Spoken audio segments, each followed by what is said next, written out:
A Course in Miracles, Chapter 8, Section 8, The Body as Means or End. Attitudes toward the body are attitudes toward attack. The ego's definitions of anything are childish and are always based on what it believes the thing is for. This is because it is incapable of true generalizations and equates what it sees with the function it ascribes to it. It does not equate it with what it is. To the ego, the body is to attack with. Equating you with the body, it teaches that you are to attack with.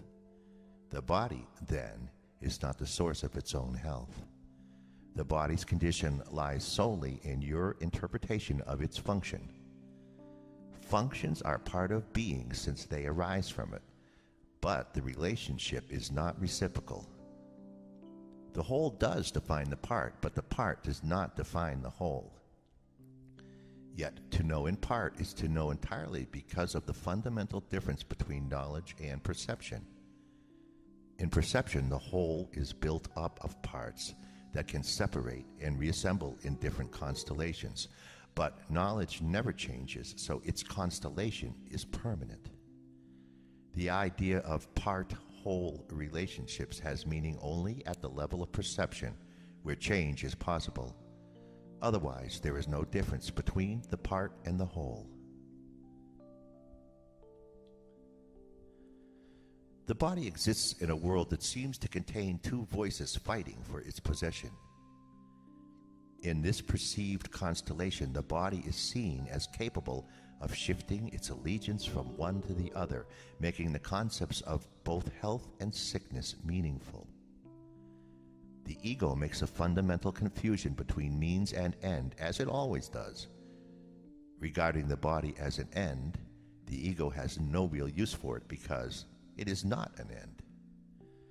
You must have noticed an outstanding characteristic of every end that the ego has accepted as its own. When you have achieved it, it has not satisfied you. That is why the ego is forced to shift ceaselessly from one goal to another, so that you will continue to hope it can yet offer you something. It has been particularly difficult to overcome the ego's belief in the body as an end because it is synonymous with the belief in attack as an end. The ego has a profound investment in sickness. If you are sick, how can you object to the ego's firm belief that you are not invulnerable? This is an appealing argument from the ego's point of view because it obscures the obvious attack that underlies the sickness. If you recognize this and also decided against attack, you could not give this false witness to the ego's stand.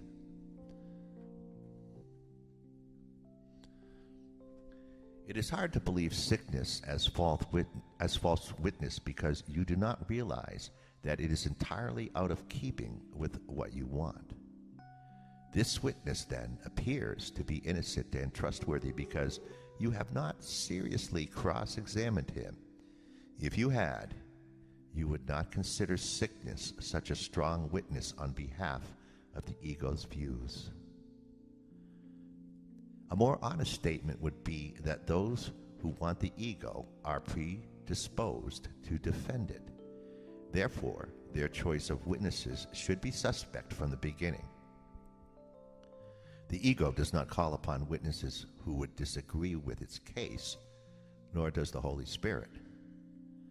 I have said that judgment is the function of the Holy Spirit, and one he is perfectly equipped to fulfill. The ego as a judge gives anything but an impartial judgment. When the ego calls on a witness, it has already made the witness an ally. It is still true that the body has no function of itself because it is not an end. The ego, however, establishes it as an end because, as such, its true function is obscured. This is the purpose of everything the ego does. Its sole aim is to lose sight of the function of everything. A sick body does not make any sense. It could not make sense because sickness is not what the body is for. Sickness is meaningful only if the two basic premises on which the ego's interpretation of the body rests are true, that the body is for attack and that you are a body. Without these premises, sickness is inconceivable. Sickness is a way of demonstrating that you can be hurt. It is a witness to your frailty, your vulnerability, and your extreme need to depend on external guidance. The ego uses this as its best argument for your need for its guidance.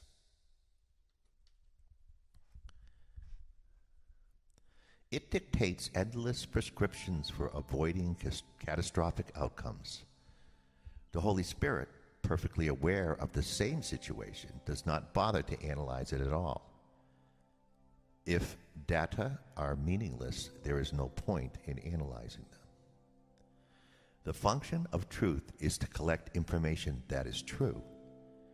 Any way you handle error results in nothing. The more complicated the results become, the harder it may be to recognize their nothingness. But it is not necessary to examine all possible outcomes to which premises give rise in order to judge them truly. A learning device is not a teacher. It cannot tell you how you feel. You do not know how you feel because you have accepted the ego's confusion, and you therefore believe that a learning device can tell you how to feel. Sickness is merely another example of your insistence on asking guidance of a teacher who does not know the answer. The ego is incapable of knowing how you feel.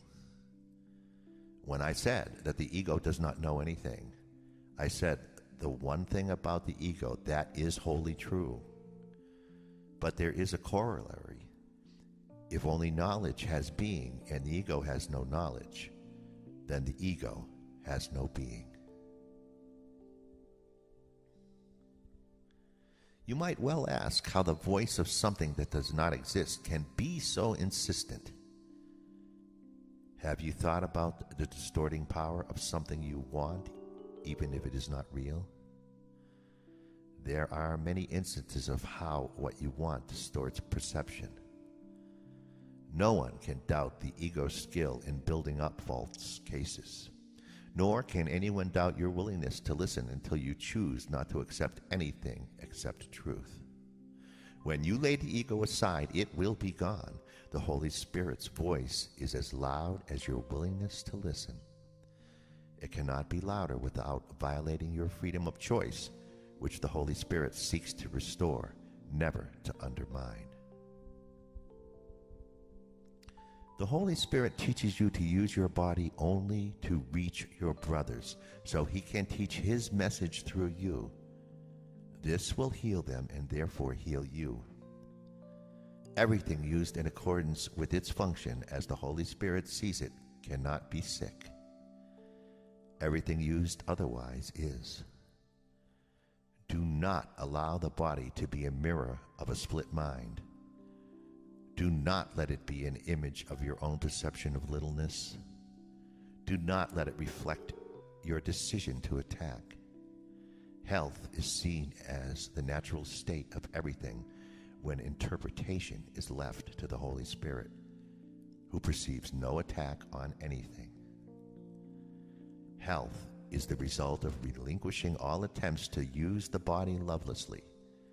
Health is the beginning of the proper perspective on life under the guidance of the one teacher who knows what life is, being the voice for life itself.